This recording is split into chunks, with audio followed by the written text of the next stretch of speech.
ഈ 7 ടിപ്സുകൾ നിങ്ങൾ 2026 ഫോളോ ചെയ്യാൻ നോക്കിക്കഴിഞ്ഞാൽ അത് നിങ്ങളുടെ ടൈം വേസ്റ്റ് ആണ്. നിങ്ങൾ അൽഗോരിതത്തെ മനസ്സിലാക്കാൻ നോക്കാതെ നിങ്ങൾ നിങ്ങളുടെ ഓഡിയൻസിനെ മനസ്സിലാക്കാൻ നോക്കുക. നമസ്കാരം, ഒരു പുതിയ വീഡിയോയിലേക്ക് എല്ലാവർക്കും സ്വാഗതം. നിങ്ങളൊരു പുതിയ യൂട്യൂബർ ആണെങ്കിൽ, നിങ്ങളൊരു പുതിയ യൂട്യൂബ് ചാനൽ തുടങ്ങിക്കഴിഞ്ഞാൽ നിങ്ങൾ ഏറ്റവും കൂടുതലും ആഗ്രഹിക്കുന്നത് ആ ചാനൽ എത്രയും പെട്ടെന്ന് എങ്ങനെ ഗ്രോ ചെയ്യാം, അതുപോലെ എത്രയും പെട്ടെന്ന് ആ ചാനലിൽ എങ്ങനെ പൈസ ഉണ്ടാക്കാം എന്നുള്ളതാണ്. ഇതിനായിട്ട് നിങ്ങൾ യൂട്യൂബ് ടിപ്സിനെ കുറിച്ചുള്ള പല വീഡിയോസും കാണാറും ഉണ്ടാകും. പക്ഷേ ഇന്ന് ഈ സമയത്ത് യൂട്യൂബിൽ ഒരുപാട് മാറ്റങ്ങൾ വന്നിട്ടുണ്ട്.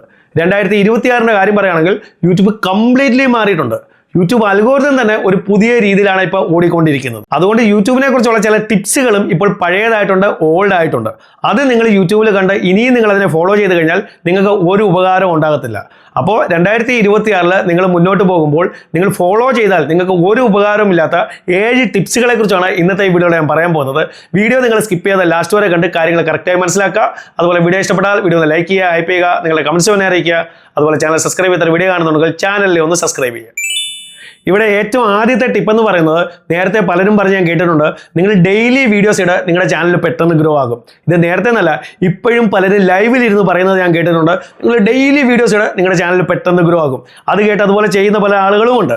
പക്ഷേ ഇനി അത് ഈ 2026 ഒട്ടും വർക്ക് ചെയ്യാൻ പോകുന്നില്ല. അതായത് നിങ്ങൾ ദിവസം 4 വീഡിയോസ് ഇട്ടാൽ പോലും നിങ്ങൾക്ക് അവിടെ CTRഉം ഓഡിയൻസ് റിട്ടൻഷനും കിട്ടുന്നില്ലെങ്കിൽ നിങ്ങളുടെ വീഡിയോസും ഓടത്തില്ല, നിങ്ങളുടെ ചാനൽ ഗ്രോ ആകത്തുമില്ല. അതിന് പകരം നിങ്ങൾ ആഴ്ചയിൽ ഒരു വീഡിയോ അല്ലെങ്കിൽ 2 വീഡിയോ ഇട്ട് നോക്ക്, ചിലപ്പോൾ നിങ്ങളുടെ ചാനൽ ഗ്രോ ആയെന്ന് വരും. കാരണം യൂട്യൂബ് ഇവിടെ ഫോക്കസ് ചെയ്യുന്നത് ക്വാണ്ടിറ്റിയിലല്ല, യൂട്യൂബ് ഫോക്കസ് ചെയ്യുന്നത് ഓഡിയൻസ് സാറ്റിസ്ഫാക്ഷനിലാണ്, വ്യൂവർ സാറ്റിസ്ഫാക്ഷനിലാണ്. അതായത് നിങ്ങളുടെ ഓഡിയൻസ് നിങ്ങളുടെ വീഡിയോസ് കണ്ട് എത്രമാത്രം ഇഷ്ടപ്പെടുന്നു, ഇതിലാണ് യൂട്യൂബ് ഇപ്പോൾ ഫോക്കസ് ചെയ്യുന്നത്. അതുകൊണ്ട് നിങ്ങൾക്ക് നന്നായി CTRഉം ഓഡിയൻസ് റിട്ടൻഷനും കിട്ടുന്നുണ്ടെങ്കിൽ നിങ്ങൾ ആഴ്ചയിൽ ഒരു വീഡിയോ അല്ലെങ്കിൽ 2 വീഡിയോ മാത്രം ഇട്ടാൽ മതി, നിങ്ങളുടെ ചാനൽ പെട്ടെന്ന് ഗ്രോ ആകും. അതല്ലാതെ ആരെങ്കിലും പറയുന്നത് കേട്ട് നിങ്ങൾ ഡെയിലി വീഡിയോസിൻ്റെ പുറകെ പോയിട്ട് ഒരു കാര്യവുമില്ല. ഇനി വളരെ ഇമ്പോർട്ടൻ്റ് ആയിട്ടുള്ള ഒരു കാര്യം, കഴിഞ്ഞ 5-6 വർഷമായി നിങ്ങളിൽ പലരും ചെയ്തുകൊണ്ടിരിക്കുന്ന ഒരു കാര്യമാണ്. അതായത് ഈ ടാഗ്സ് കൊടുക്കാം, ആ ഹാഷ്ടാഗ്സ് കൊടുക്കാം, വൈറൽ ഹാഷ്ടാഗ്സ് കൊടുക്കാം, മറ്റുള്ളവരുടെ വീഡിയോയുടെ ഹാഷ്ടാഗ്സ് എടുത്ത് നിങ്ങളുടെ വീഡിയോയിൽ കൊടുക്കാം, ഇങ്ങനെ പറയുന്ന ഒരുപാട് വീഡിയോസും ഉണ്ട്. അപ്പോൾ ഇതൊക്കെ കണ്ടിട്ട് നിങ്ങളുടെ വീഡിയോടൊപ്പം വാരി വലിച്ച് ടാഗ്സും ഹാഷ്ടാഗ്സും കൊടുക്കുന്ന ഒരുപാട് ആളുകളുമുണ്ട്. പക്ഷേ ഇനി 2026 നിങ്ങളുടെ വീഡിയോടൊപ്പം ടാഗ്സും ഹാഷ്ടാഗ്സും കൊടുത്താലും കൊടുത്തില്ലെങ്കിലും ഒരുപാട് ഡിഫറൻസ് ഒന്നും അവിടെ ഉണ്ടാകാൻ പോകുന്നില്ല. ഇവിടെ യൂട്യൂബ് തന്നെ പറയുന്നുണ്ട്, നിങ്ങളുടെ വീഡിയോയ്ക്ക് കൂടുതൽ റീച്ച് കിട്ടുന്നതിന് ടാഗ്സിന് വളരെ മിനിമം റൂൾ മാത്രമേ ഉള്ളൂ. യൂട്യൂബിൽ തന്നെ നിങ്ങൾ നോക്കിക്കഴിഞ്ഞാൽ നിങ്ങൾക്ക് ഒരുപാട് പഴയ വീഡിയോസ് കിട്ടും, വൈറൽ ടാഗ്സ് അല്ലെങ്കിൽ വൈറൽ ഹാഷ്ടാഗ്സ് എങ്ങനെ കണ്ടുപിടിക്കുക എന്ന് പറയുന്നത്. അത് മാത്രമല്ല മില്യൺസിൽ വ്യൂസ് കിട്ടിയിട്ടുള്ള വീഡിയോസാണ് ഇതൊക്കെ. കാരണം ഒരുപാട് ആളുകൾ ഫോളോ ചെയ്തിട്ടുള്ള വീഡിയോസാണ്. പക്ഷേ ഇനി മുതൽ ഈ പഴയ വീഡിയോസിനെ ഫോളോ ചെയ്ത് അതിൽ പറഞ്ഞ പോലെ വാരി വലിച്ച് നിങ്ങൾ ടാഗ്സും ഹാഷ്ടാഗ്സും കൊടുത്തിട്ട് ഒരു കാര്യവുമില്ല. നിങ്ങൾക്ക് വേണമെങ്കിൽ ടാഗ്സും ഹാഷ്ടാഗ്സും കൊടുക്കാം, നിങ്ങളുടെ വീഡിയോയ്ക്ക് അനുസരിച്ച് യൂട്യൂബ് എത്രയാണോ കൊടുക്കാൻ പറയുന്നത് അതിനനുസരിച്ച് മാത്രം കൊടുക്കാം. കാരണം യൂട്യൂബ് അതിനുള്ള ഓപ്ഷൻ തരുന്നുണ്ട്. അതല്ലാതെ വാരി വലിച്ച് ടാഗ്സും ഹാഷ്ടാഗ്സും കൊടുത്തിട്ട് ഒരു കാര്യവുമില്ല. അതുമാത്രമല്ല ഈ 2026 ഇനി മുതൽ നിങ്ങൾക്ക് യൂട്യൂബിൽ കൂടുതൽ വ്യൂസ് കിട്ടുന്നതിനായിട്ട് യൂട്യൂബ് നോക്കുന്നത് നിങ്ങൾ നിങ്ങളുടെ വീഡിയോയിൽ എന്താണ് പറഞ്ഞിട്ടുള്ളത്, അതുപോലെ നിങ്ങളുടെ വീഡിയോ ടോപ്പിക്ക്, നിങ്ങളുടെ തംബ്നെയിൽ, നിങ്ങളുടെ ടൈറ്റിൽ, ഈ കാര്യങ്ങൾ മാത്രമേ യൂട്യൂബ് കൂടുതൽ വ്യൂസ് തരുന്നതിന്, കൂടുതൽ റീച്ച് തരുന്നതിന് നിങ്ങളുടെ വീഡിയോയിൽ ഇനി മുതൽ നോക്കത്തുള്ളൂ. അതുപോലെ നിങ്ങൾക്ക് കീവേഡ്സ് കൊടുക്കണമെന്നുണ്ടെങ്കിൽ നിങ്ങൾ ഡിസ്ക്രിപ്ഷനിൽ കീവേഡ്സ് കൊടുക്കുക. ഡിസ്ക്രിപ്ഷനിൽ കീവേഡ്സ് ഉൾപ്പെടുത്തിക്കൊണ്ട് നിങ്ങൾ ആ ഡിസ്ക്രിപ്ഷൻ തയ്യാറാക്കുക. ഇനി അടുത്തത്, ഇതുവരെ നമ്മളൊരു 10-15 മിനിറ്റ് ഉള്ള ഒരു വലിയ വീഡിയോ ഇട്ട് കഴിഞ്ഞാൽ അത് വൈറൽ ആകാനുള്ള ചാൻസ് വളരെ കൂടുതലായിരുന്നു. പക്ഷേ ഇനി അങ്ങനെ ആയിരിക്കത്തില്ല. ഇനി നിങ്ങളൊരു 10 സെക്കൻഡുള്ള ഒരു ഷോർട്ട് വീഡിയോ ഇട്ടാലും ഒരു 3 മിനിറ്റ് മാത്രമുള്ള ലോങ് വീഡിയോ ഇട്ടാലും അത് ചിലപ്പോൾ വൈറൽ ആയെന്ന് വരും. നിങ്ങളുടെ ടോപ്പിക്ക് നല്ലതാണെങ്കിൽ, നിങ്ങൾക്ക് അവിടെ വളരെ നന്നായി ഓഡിയൻസ് റിട്ടൻഷൻ കിട്ടുന്നുണ്ടെങ്കിൽ, ആ വീഡിയോ ചെറുതാണെങ്കിലും വലുതാണെങ്കിലും ഉറപ്പായിട്ട് അത് വൈറലായിരിക്കും. അതുകൊണ്ട് ഇനി മുതൽ നിങ്ങൾ വ്യൂസ് കൂടുതൽ കിട്ടാനായിട്ട് നിങ്ങളുടെ ചെറിയ ടോപ്പിക്കിനെ വലിച്ചു നീട്ടി നിങ്ങൾ വലുതാക്കരുത്. അത് നിങ്ങൾ ഷൂട്ട് ചെയ്യുമ്പോൾ അത് എത്ര ലെങ്തിൽ വരുന്നോ അതിനെ അതേപോലെ തന്നെ നിങ്ങൾ പോസ്റ്റ് ചെയ്യുക. നിങ്ങളുടെ ടോപ്പിക്ക് നല്ലതാണെങ്കിൽ ആ വീഡിയോയ്ക്ക് ഉറപ്പായിട്ട് നിങ്ങൾക്ക് കൂടുതൽ വ്യൂസ് കിട്ടിയിരിക്കും. അതുപോലെ യൂട്യൂബിൽ ഇടയ്ക്കിടയ്ക്ക് ട്രെൻഡിങ് ടോപ്പിക്സ് വരുമ്പോൾ ഈ ട്രെൻഡിങ് ടോപ്പിക്സിൽ വീഡിയോസ് ചെയ്ത് ചാനൽ ഗ്രോ ചെയ്തിട്ടുള്ള ഒരുപാട് ആളുകളുണ്ട്.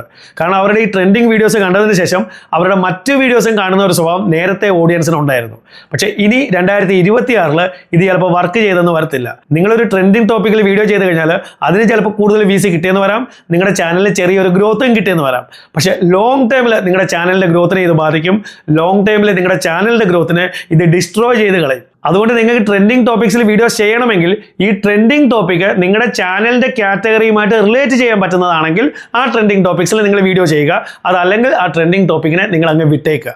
നമ്മളിപ്പോൾ എല്ലാ ട്രെൻഡിങ് ടോപ്പിക്കിനും വീഡിയോ ചെയ്യണമെന്ന് നിർബന്ധം പിടിച്ചു കഴിഞ്ഞാൽ ആ എല്ലാ ട്രെൻഡിങ് ടോപ്പിക്സും നമ്മുടെ ഈ ചാനലിൻ്റെ കാറ്റഗറിയുമായിട്ട് ചിലപ്പോൾ റിലേറ്റ് ചെയ്യാൻ പറ്റിയെന്ന് വരത്തില്ല. അപ്പോൾ റിലേറ്റ് ചെയ്യാൻ പറ്റുന്ന ടോപ്പിക്സ് ആണെങ്കിൽ അതിൽ നിങ്ങൾ വീഡിയോ ചെയ്യുക. അതല്ലാത്ത ട്രെൻഡിങ് ടോപ്പിക്സിനെ നിങ്ങൾ ഇനി മുതൽ അങ്ങ് വിട്ടേക്കുക. അടുത്ത ഇമ്പോർട്ടൻ്റ് ആയിട്ടുള്ള ഒരു കാര്യമാണ്, പലരും അവരുടെ വീഡിയോയുടെ തുടക്കത്തിൽ ഇൻട്രോ വീഡിയോസ് കൊടുക്കാറുണ്ട്. ചിലർ 3D ഇൻട്രോ കൊടുക്കും, ചിലർ 2D ഇൻട്രോ കൊടുക്കും. പക്ഷേ 2026 നിങ്ങൾ ഈ ഇൻട്രോ കൊടുക്കുകയാണെങ്കിൽ അതായിരിക്കും നിങ്ങൾ ചെയ്യുന്ന അടുത്ത ഒരു തെറ്റെന്ന് പറയുന്നത്. കാരണം ഓഡിയൻസിൻ്റെ കയ്യിൽ സമയമില്ല. ഓഡിയൻസിന് നിങ്ങളുടെ ഈ വീഡിയോയിൽ നിങ്ങൾ എന്താണ് പോയിന്റ് പറയുന്നത്, ആ മെയിൻ പോയിന്റാണ് അവർ അറിയാൻ ആഗ്രഹിക്കുന്നത്. അപ്പം നിങ്ങളുടെ ടോപ്പിക് എന്താണോ അതിനെ വളരെ നല്ല രീതിയിൽ ആളുകൾക്ക് ഇഷ്ടപ്പെടുന്ന രീതിയിൽ നിങ്ങൾ അവതരിപ്പിക്കുക. അല്ലാതെ 3D ഇൻട്രോയോ 2D ഇൻട്രോയോ കൊടുത്തു കഴിഞ്ഞാൽ ആളുകൾ ആ ഇൻട്രോയും കണ്ടുകൊണ്ടിരിക്കത്തില്ല. അവർ നിങ്ങളുടെ ഈ വീഡിയോ സ്കിപ്പ് ചെയ്ത് പോകത്തേ ഉള്ളൂ. അപ്പോൾ നിങ്ങൾക്ക് നിങ്ങളെക്കുറിച്ച് ഒരു ഇൻട്രൊഡക്ഷൻ കൊടുക്കണമെന്നുണ്ടെങ്കിൽ അത് നിങ്ങളുടെ ചാനലിൻ്റെ എബൌട്ട് സെക്ഷനിൽ നിങ്ങൾ കൊടുക്കുക. അതല്ലാതെ നിങ്ങളുടെ എല്ലാ വീഡിയോസിൻ്റെ തുടക്കത്തിൽ ഒരേ ഇൻട്രൊഡക്ഷൻ, അത് 3D ആണെങ്കിലും 2D ആണെങ്കിലും ശരി, അത് ഈ ആളുകൾ കാണത്തില്ല. അവർക്ക് മെയിൻ പോയിന്റ് ആണ് വേണ്ടത്. അപ്പോൾ നിങ്ങൾ എന്ത് ടോപ്പിക്സിനെ കുറിച്ചാണ് ഈ വീഡിയോ ചെയ്യുന്നത് ആ ടോപ്പിക്കിനെ വളരെ വ്യക്തമായി അവതരിപ്പിച്ചാൽ മാത്രം മതി ആളുകൾ നിങ്ങളുടെ ഈ വീഡിയോ കാണാൻ. അതുപോലെ സബ്സ്ക്രൈബ് ചെയ്യുക എന്ന് പറയുന്ന ഒരു സംഭവം ഇനി മുതൽ എപ്പോഴും നിങ്ങളുടെ വീഡിയോയ്ക്കുള്ളിൽ പറഞ്ഞിട്ട് ഒരു കാര്യവുമില്ല. കാരണം ഓഡിയൻസ് വളരെ നന്നായിട്ട് അറിയാം ഏത് ചാനലിനെ സബ്സ്ക്രൈബ് ചെയ്യണം, ഏത് ചാനലിനെ സബ്സ്ക്രൈബ് ചെയ്യരുത് എന്നുള്ളത് ഇവർക്ക് വളരെ നന്നായിട്ട് അറിയാം. അതുപോലെ നിങ്ങൾക്ക് ഈ സംഭവം വീഡിയോയ്ക്കുള്ളിൽ ഉൾപ്പെടുത്തണമെന്നുണ്ടെങ്കിൽ നിങ്ങൾ നിങ്ങളുടെ സ്ക്രിപ്റ്റിൽ ഇതിനെ ഉൾപ്പെടുത്തുക. നിങ്ങളുടെ ഈ വീഡിയോയിൽ ഏറ്റവും കൂടുതൽ എൻഗേജ്മെൻറ്റ് കിട്ടുന്ന ഒരു പാർട്ട്, ആളുകൾക്ക് ഇഷ്ടപ്പെടുന്ന ഒരു പാർട്ടുണ്ടെങ്കിൽ അവിടെ നിങ്ങൾക്ക് ജസ്റ്റ് പറഞ്ഞു പോകാം ലൈക്ക് ചെയ്യുക, സബ്സ്ക്രൈബ് ചെയ്യുക എന്നുള്ളത്. അതുപോലെ തന്നെ നിങ്ങൾ കോമഡിയാണ് ചെയ്യുന്നതെങ്കിൽ ആ കോമഡിയിൽ ഏറ്റവും കൂടുതൽ ആളുകളെ ഇഷ്ടപ്പെടുന്ന ഒരു പാട്ടുണ്ടെങ്കിൽ അവിടെയും ജസ്റ്റ് പറഞ്ഞു പോകാം ലൈക്ക് ചെയ്യുക, സബ് ചെയ്യുക എന്നുള്ളത്. അതല്ലാതെ എപ്പോഴും നിങ്ങളുടെ വീഡിയോയ്ക്കുള്ളിൽ ലൈക്ക് ചെയ്യുക, സബ് ചെയ്യുക എന്ന് പറഞ്ഞിട്ട് ഒരു കാര്യവുമില്ല. കാരണം ഓഡിയൻസ് വളരെയധികം ഇൻ്റലിജൻ്റ് ആണ്. അവർക്ക് വളരെ നന്നായിട്ട് അറിയാം ഏത് ചാനലിനെ സബ് ചെയ്യണം, ഏത് ചാനലിനെ സബ് ചെയ്യരുത് എന്നുള്ളത് അവർക്ക് വളരെ നന്നായിട്ട് അറിയാം. അതുപോലെ നേരത്തെ ഒരു ടോപ്പിക് ഓടുന്നുണ്ടായിരുന്നു, അൽഗോരിതത്തിനെ മനസ്സിലാക്കി നിങ്ങൾ വീഡിയോസ് ചെയ്ത് നിങ്ങളുടെ ചാനൽ വൈറലാകുമെന്ന് പറഞ്ഞിട്ട്. പക്ഷേ ഇനി ഈ 2026 അൽഗോരിതത്തിനെ മനസ്സിലാക്കാനുള്ള ശ്രമം നടത്തി നിങ്ങൾ നിങ്ങളുടെ ടൈം വേസ്റ്റ് ചെയ്തിട്ട് ഒരു കാര്യവുമില്ല.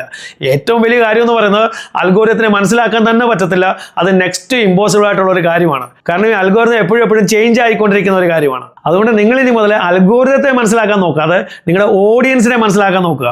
നിങ്ങളുടെ ഓഡിയൻസിനെ മനസ്സിലാക്കി നിങ്ങൾ വീഡിയോസ് ചെയ്താൽ നിങ്ങൾക്ക് അവിടെ കൂടുതൽ വ്യൂസും കിട്ടും, നിങ്ങളുടെ ചാനൽ പെട്ടെന്ന് ഗ്രോ ആവുകയും ചെയ്യും. അപ്പോൾ ഈ 7 ടിപ്സുകളാണ് ഈ 2026 ഇനി മുതൽ നിങ്ങൾ ഫോളോ ചെയ്യേണ്ടാത്തത്. ഇത് ഫോളോ ചെയ്യാൻ നോക്കിക്കഴിഞ്ഞാൽ നിങ്ങളുടെ അവിടെ ടൈം വേസ്റ്റ് ആയി പോകും. അപ്പോൾ വീഡിയോ നിങ്ങൾക്ക് ഇഷ്ടപ്പെട്ടെങ്കിൽ വീഡിയോ ഒന്ന് ലൈക്ക് ചെയ്യുക, ഹൈപ്പ് ചെയ്യുക, നിങ്ങളുടെ കമൻസ് തന്നെ അറിയിക്കുക. അതുപോലെ ചാനൽ സബ്സ്ക്രൈബ് ചെയ്യാത്ത വീഡിയോ കാണുന്നുണ്ടെങ്കിൽ ചാനലിൽ ഒന്ന് സബ്സ്ക്രൈബ് ചെയ്യുക. ഇതുപോലെ യൂസ്ഫുൾ ആയ മറ്റൊരു വീഡിയോ നമുക്ക് വീണ്ടും കാണാം. അതുവരേക്കും ഗുഡ് ബൈ.